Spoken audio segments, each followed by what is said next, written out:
আজকে আমি দেখছিলাম মোবাইলে, জেলায় জেলায় কিছু কিছু সংগঠন দরখাস্ত লেখে বিডিও অফিসে গিয়ে বলছে আমরা ডিএম এর কাছে, বিডিওর কাছে ডেপুটেশন দিচ্ছি। কিসের?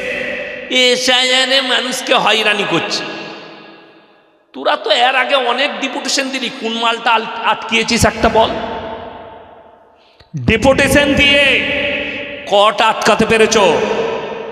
আমাদের রাজ্যে ওয়াকফ আইন পাস হয়ে গেছে, হয়েছে না হয়নি?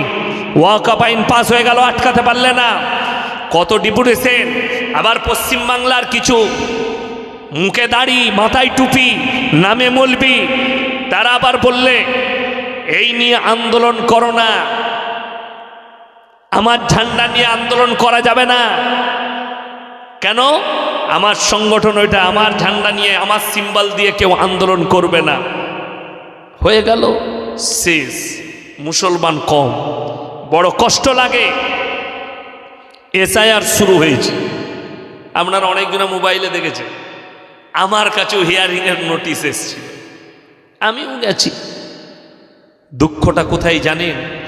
আমি ইয়াসিন তো দূরের কথা, অমর্ত্য সেনের মতো লোক, ভারতের একজন বিশিষ্ট অর্থনীতিবিদ, যার নামে ভারতকে চিনে, যার পরিচিতি গোটা বিশ্বে, অর্থনীতিবিদ অমর্ত্য সেন, সেই মানুষটার কাছেও নোটিশ এসছে। আমি দেখলাম একজন 80 বৎসরের বৃদ্ধা মা, যদিও তিনি হিন্দু, একজন মা চলতে পারছে না, শ্বাস প্রশ্বাসের কষ্ট, চলতে চলতে তাকে আপনার ইনহেলার নিতে হচ্ছে। সেই মানুষটাও এসে দাঁড়িয়েছে। কষ্ট লাগে।